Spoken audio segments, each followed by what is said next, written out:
So, food is obviously essential to human health and well-being. Our body needs fuel it needs calories as a fuel source and micronutrients such as iron, a key molecule in the production of blood.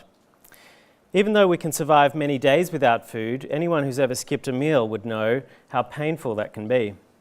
And food is an essential part of our social connections, as meals are shared with family and loved ones, and part of celebrations and festivals. I want to ask Alex from Youth Food Movement, who's helping to build next generation food leaders, to share us a story about the connection between food and human health and well-being. So we have a campaign going at the moment called Cook Like Club. And Cook Like Club, we piloted in Sydney with a bunch of local councils because they have a problem in that they are responsible for doing something with a lot of the food waste and other waste generated by people. But they have a problem in that young people don't care so much about what councils do. They're not cool. So we created Cook Like Club as a way to help councils engage with other young people. And it's about food waste, but it's actually about getting together with your friends to cook up, because one of the major challenges we see all the time is a challenge of confidence. We watch things like MasterChef all the time, and we see that, you know, cooking a really good, delicious meal requires hectic chef skills that the majority of us don't have. And so making a campaign about you getting together with your friends to cook a little bit more than cheese on toast means that you can address food waste, but actually overcome that confidence gap that you've got.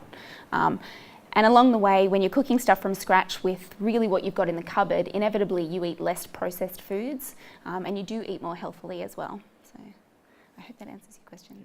Indeed.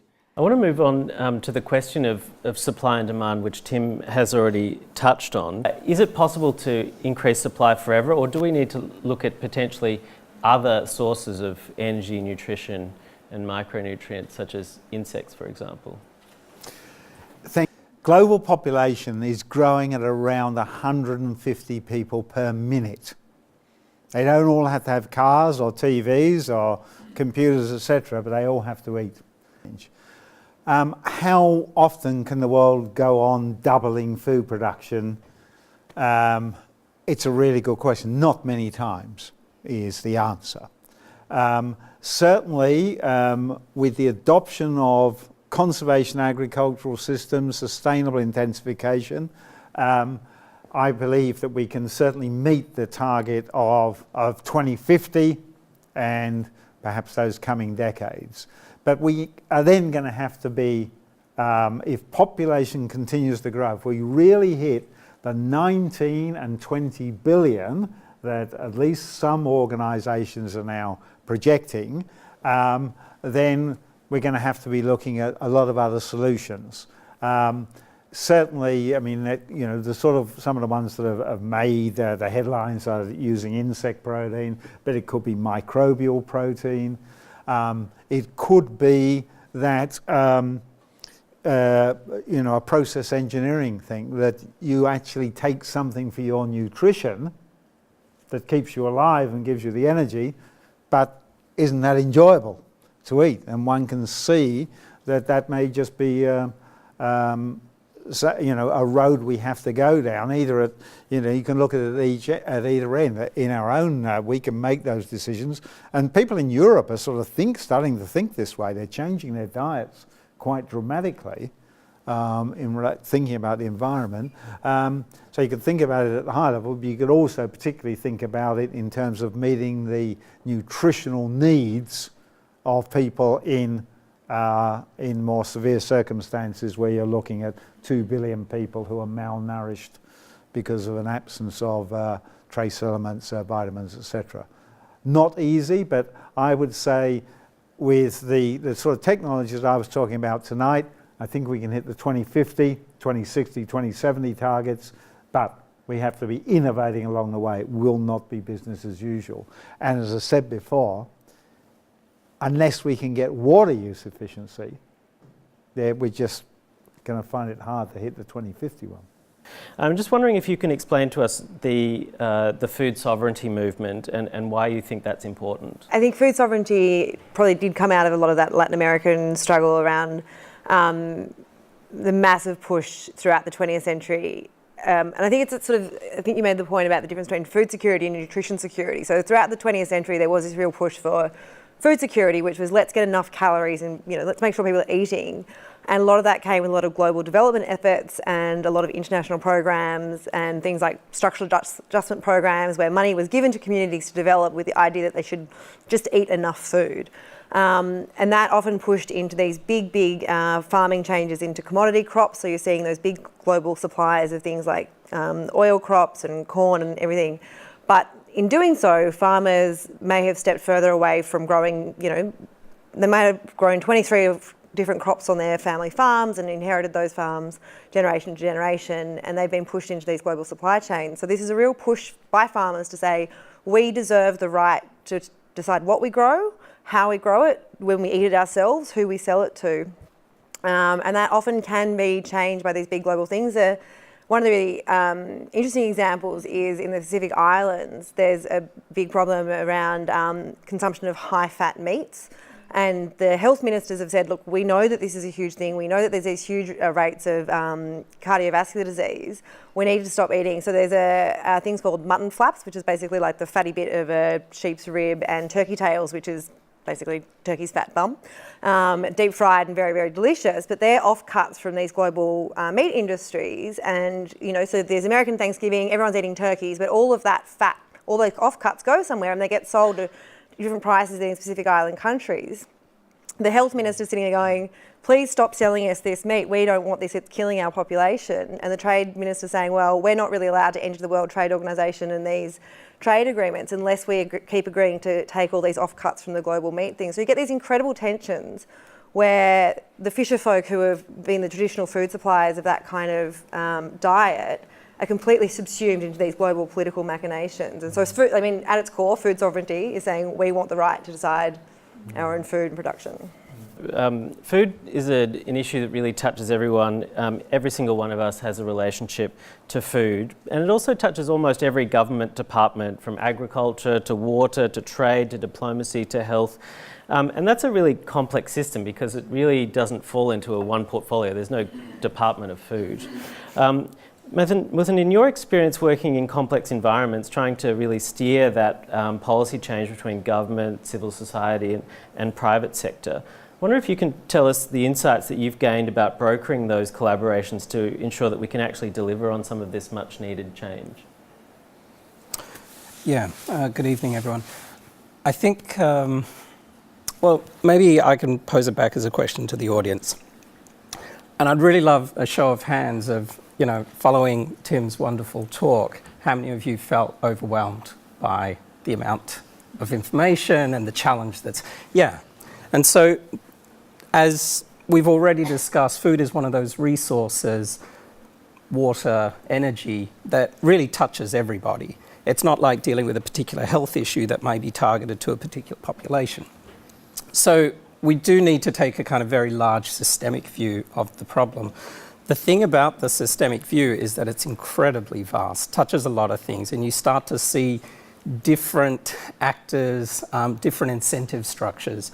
What's probably more important is within that larger system to understand the points of leverage and to understand where you can start to intervene and recognizing those little spots. So what's really wonderful for me looking at this very young audience is that you're not jaded and cynical in the way that Tim and I might be from our experiences. Hey, but mate, you're young, come on. Well, I shaved. So, but what's really important, and I think why we both also teach, is that there's a particular set of challenges that you're going to be inheriting that are also, but you also see the world very differently. And I think that's the opportunity. So for example, if you were to look at, say, something like, and I'm trying to ground this now, right, from the abstract. If you were to look at one of the slides that Tim showed, which was the amount of wastage that occurs, which is at the consumption end, not in the post-harvest loss that happens at the front end, then, and we know that one of the attributes of that is probably that we haven't really updated our thinking around the use by label, date label. Yeah. So why aren't we redesigning that to kind of change the habits of people and the way that they interact with the food. I mean, these are tiny little interventions, but often they don't require someone necessarily from food production to be able to start redesigning it. So it's a kind of, I mean, just a momentary example of how to find sort of quick interventions within the larger system. Great. I'm going to throw open questions to the audience now, and I've got a great question here from Twitter. So I'll throw it to anyone who wants to make a comment. I'm curious as to the panelists' opinion on the role of GM, genetically modified foods, of what the role is of genetically modified foods in food security. Does anyone have an opinion? I've got the mic next to me, so I'll just start. But I think one of the other challenges that I think it was a very comprehensive list of things that are very overwhelming. The other challenge I would add to that is the dominance of corporations and the locking down of intellectual property in the food system. And I think that's my attitude to GMs, not that it is inherently evil science or an inherently evil tool, but that the locking down of that kind of intellectual property, and that's a directly oppositional thing to the idea of food sovereignty, is owning these kinds of things. And I think there are increasingly open source projects and there are opportunities there, but I don't think we can really strive for food security if all of that profit is being funneled into, there's a resilience problem there, I think, if that lack of diversity. Do you have? Yes, it's an interesting and usually contentious question. So I'll reflect on it from my experience of dealing with developing countries in relation to this, and a group of countries in Africa, where the ministers of agriculture there, they said, I'm sort of summarising this to make it simple. We want you to help us access this technology and test it safely. We will make our own decision on it. We don't want to be told by North America that we have to have it. We don't want to be told by Europe that we can't have it, because we've got different issues to deal with. We've got people who are malnourished, we've got people who are dying of hunger, etc. We'll make our own decision on it. And at that sort of level, and as Sophie was indicating, if you're getting that technology being provided other than through the major multinationals, in other words, you've got a national program, a regional program, or a program that is funded by not-for-profit organisations, etc., that allows these countries to sort of look at this technology and make their own decisions, etc.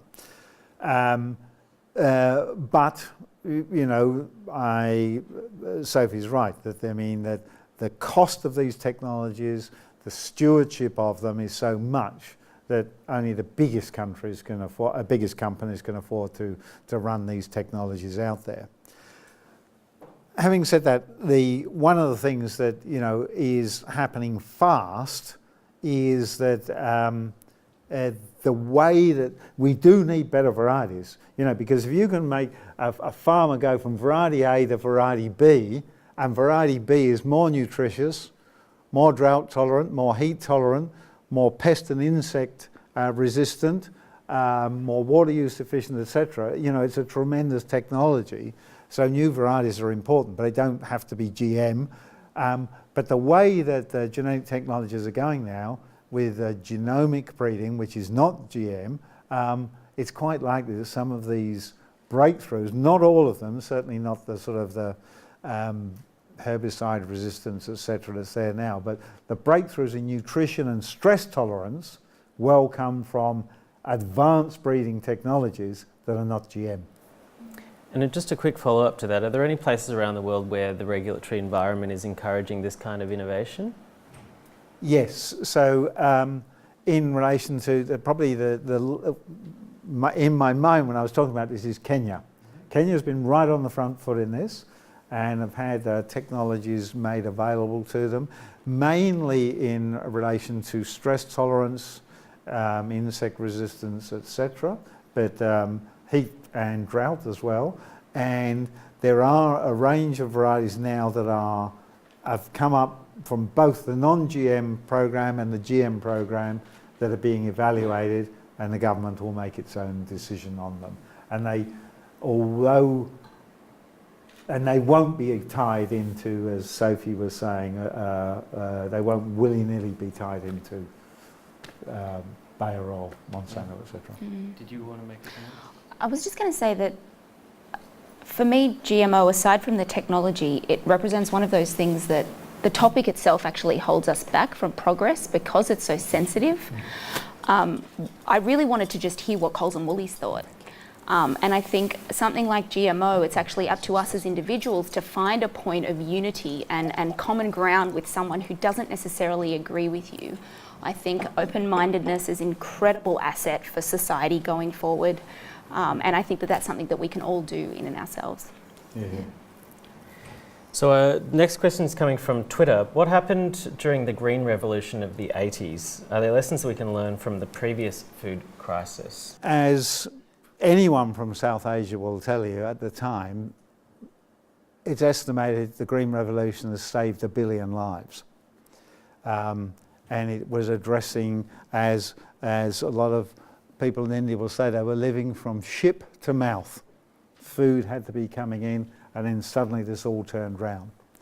But like everything else in life, there's, once you twitch the system and change it, then you get ramifications. And so what the Green Revolution did was produce rice and wheat that was shorter in stature, thicker stems, more of the nutrients went into the grain than the straw, and therefore you could put more water on it and more nitrogen on it, and it didn't fall over. And therefore you could get the high yields. Now, what has happened is that in some of those countries, you're just using more and more water, more and more nitrogen, as I said, fertilizer, and you're getting greater environmental problems. Production has kept going up. India is the second largest wheat producer in the world, the second largest rice producer in the world, the largest dairy producer in the world, and about the third largest oilseed producer in the world. But they're also the same rank for consumption, so we don't see them on the world market. But so the production side is an amazing story. But the impacts on the environment are amazingly bad in places. Water tables are going down in some locations by 1 metre per year, and it's totally unsustainable.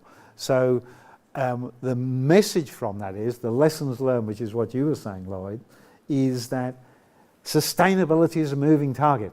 We've got the perfect system now, etc. Nothing is like that. Nothing is like that. You can look at cars, you can look at anything you like. That was terrific. We're getting from here to there. We've got pollution, we've got accidents, we've got etc., etc. Farming, agriculture is just the same. I think it's also important to add the sort of the impacts of that on diet diversity as well, because as you said, it was this focus on these high yield commodities. And I think that was the same thing they thought about with the GMO question, is you sort of put billions and billions of dollars in developing golden rice, which is this yellow rice that has a higher vitamin A content. And I think it's very hard to fix systems with deciding you've fixed the problem, you've got the answer. And I think, when you decide that this high yield wheat, high yield rice, high vitamin A rice, whatever it is, that still is taking away, it's sort of putting all your eggs in one basket rather than saying, okay, we're going to teach a lot of small farmers how to grow a lot of different things. Because part of me is thinking, cool, there's this hundreds of billions of dollars in golden rice. Also, sweet potatoes have quite a lot of vitamin A in them. Sweet potatoes are quite good. But if you can teach people how to grow lots of different kinds of foods to have their own sovereignty over their own food and that kind of thing, there are actually these sort of small scale solutions. And I think someone explained it to me. It's not that we need to sort of sustainable intensification, that we need to make all of these small scale solutions bigger. We need to make a mosaic of lots of really effective small scale solutions next to each other. And I think that kind of paradigm shift is actually something that we're really struggling with at the moment. Yeah, that's a really good point, Sophie. I mean, one of the key elements of these more sustainable systems is they're more diverse. Because if you've got diversification, you've got economic diversity, you've got risk diversity, nutritional diversity, and in the case of the leguminous crops, the pulses, the peas, the chickpeas, the lentils, etc., they also fix nitrogen in the soil that can be used by a subsequent wheat crop or rice crop, etc. And they can be like you can swap seeds if like there is a particular kind of drought or something. Being able to actually have that resilience within a community to swap and share knowledge is something that I think you lose if it's these techno fixes. Now, I know not everyone is on Twitter, so we do have a roving mic for questions from the audience. And while we're getting a roving mic out to this gentleman here, I'm going to ask Alex a question. Tim said that with increasing urbanisation, urban dwellers are increasingly losing their respect for food, and they think that it comes from the supermarket, it comes pre-packaged. How is the Youth Food Movement or other groups attempting to increase our respect for food? Yeah, spending more time with it. If you look at a problem and go, well, why does that? I mean, a lot of the time it comes back to the fact that we all lead really busy lives. And because of that, we don't spend a lot of time with our food. It's an afterthought. You know, even if you spend a little bit of time thinking about it, it's still, you know, one thing that you can kind of do out of sight, out of mind. And what that means is that you undervalue food and you don't understand the value of it. And it's the same with our clothes, really. The system behind getting a meal to your plate is so complex and overwhelming. I mean, Tim did an incredible job at conveying what I'm sure some people study for 3 years to understand, and gave it to us in 15, 20 minutes. We hear a lot about the loss of sustainable the loss of productive agricultural land.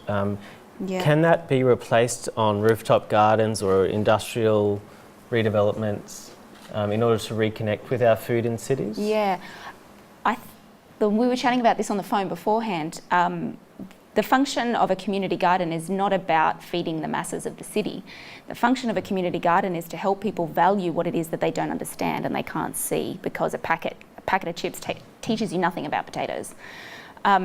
So I think a community garden is incredible in that, you know, for anyone who has tried to grow a carrot before in their life, the first time I grew a carrot, it was like this big and tiny, and it had all these green leaves, and I was like, yeah, amazing, harvest time, it's going to be fantastic. And I pulled it out of the soil, and it was that big because I didn't understand that you needed to aerate your soil or anything like that. And at that point, I went, oh my gosh, carrot farmers, I love you. Thank God you do what you do, because I could not feed myself to save my life. Yeah. Yeah. Yeah, it's a really interesting topic, and I think the reconnection with food is a key part of it. The World Food Expo was held in Milan about 2 years ago. Oh, well, great. What happened after that is the council has actually changed the planning laws in Milan, and to keep some maize growing closer to the city. And if you look in, you know, Melbourne, as I say, I come from Geelong, and if you round Werribee there, you always drive past this horticulture. Should that be kept as horticultural belt because the fresh food gets very quickly to the market, or do you just let houses advance across that and push the food production out? We're not having that thinking enough. I think it's something that, especially that kind of like, there are some really cool urban ag projects, and there's some really interesting, the techno stuff. Like, I think we can do amazing things with vertical spaces and office buildings and high energy proteins and all kinds of things.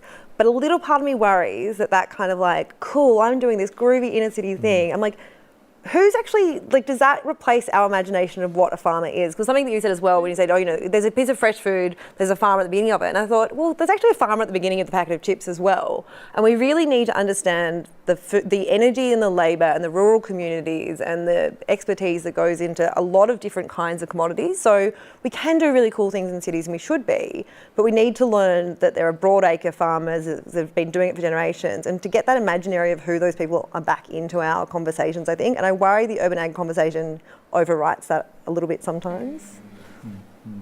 Yeah. You want to make a comment? Yeah, so it's a bit of a late comment to your previous question. So I think one of the things we definitely appreciated was a lot of the technical dimensions around this. But I think just as with urban farming or with the green movement that we talked about a little earlier, the technical part is one component, but probably not as important as the human component within this. And much of this is around perceptions, attitudes, and certain histories and things as well. How we start to, at the World Bank we have tons of data and it's freely accessible, but all of that data and putting it out in the world doesn't really necessarily have much change.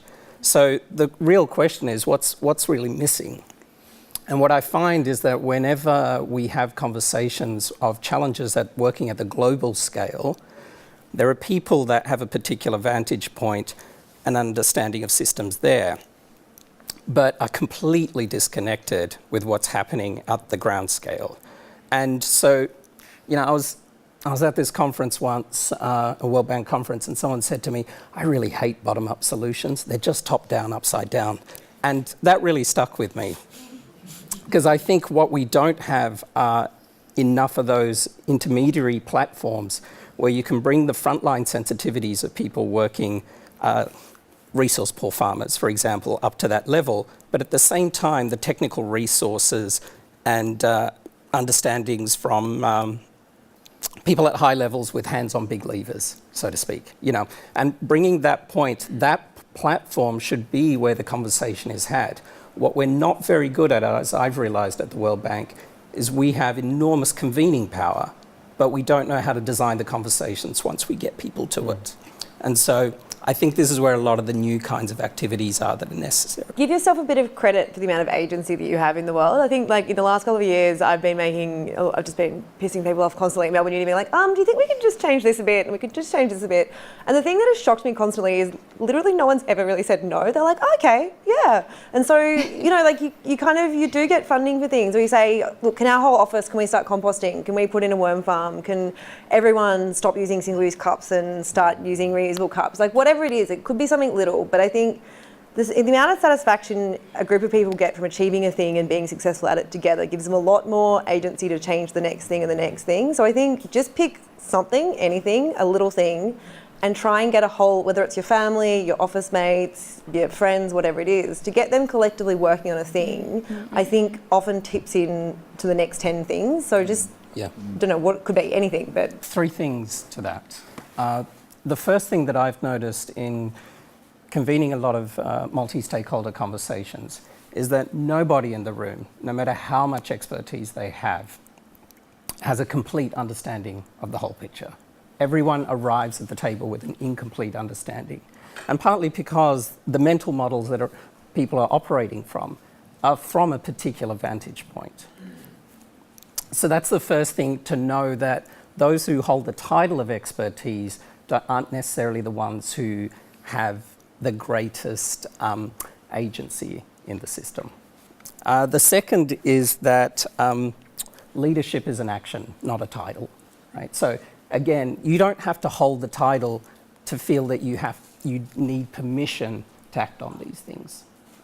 And in fact, the fact that you don't have the title and there are people in positions of authority above you means that you're more likely to demonstrate leadership, because leadership is when you're taking action when you know change is necessary. So the third part to that is, how to put this, is if you look at most of the things that have happened with technology as well, I'm just going to use that as an analogous scenario. With a lot of the young folks that are working in these spaces, it's partly because they are able to disrupt from the outside, not from within, right? And partly because when you see it from the outside, you see it anew, you take a beginner's mindset to it, and you can really look at the inefficiencies where others see that as a fixed reality and go, why couldn't we just short circuit around this with this other method, right? So again, finding ways of being able to realize that the more removed you are is actually a bit of an advantage as well, to be able to come in and basically redesign the pathways and systems in a way that can be far more efficient. I was just going to add one, just on a really practical level about eating. I think the other thing is to eat the best food you can afford. So it's an incredible privilege to be able to eat organic or a free range, whatever it is. But whatever it is that you can do, I think, to sort of investigate, learn a lot about food chains, and if it means fair trade or organic or whatever it is, and as your income grows, just add in more of those things, but don't then advocate to everyone else that they have to do that as well, because you don't know what their circumstances are. But use your own buying power to, be as good as possible. One of the things when I was based in Mexico, the organisation I was running, we worked in over 100 developing countries around the world, and I probably visited about 60 of them. And by far the most common failure, for things to happen was governance, and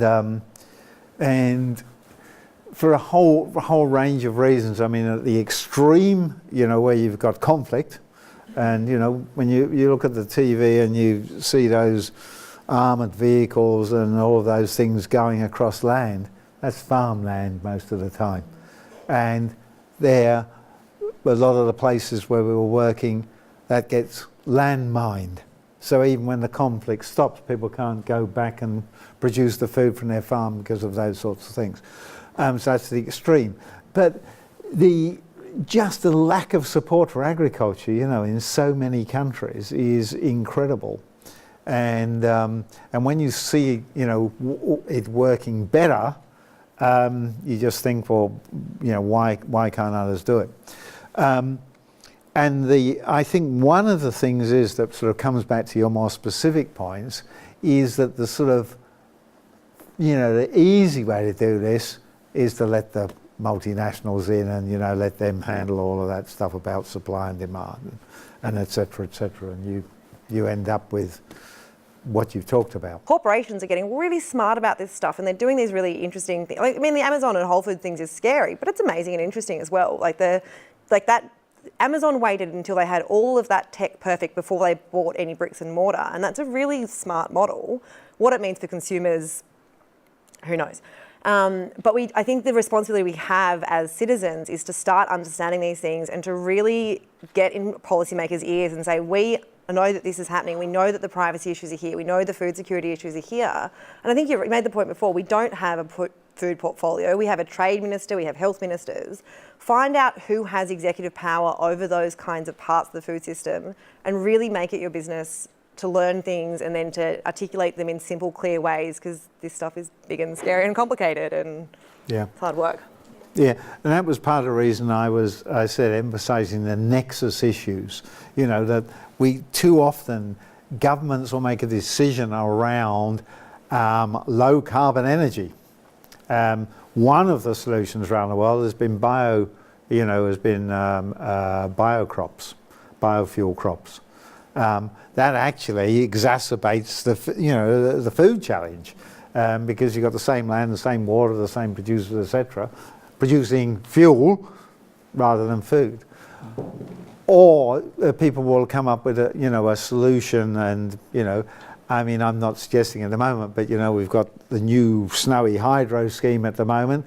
I just wonder, has all the environmental study been done on that, about what will happen when we divert more water, etc., what it will do to those waterways, what it will do to the environment, what it may do to agriculture, You just can't make these, we've got to look at the nexus issues, and that's where the food and health thing that comes in so much. Yeah.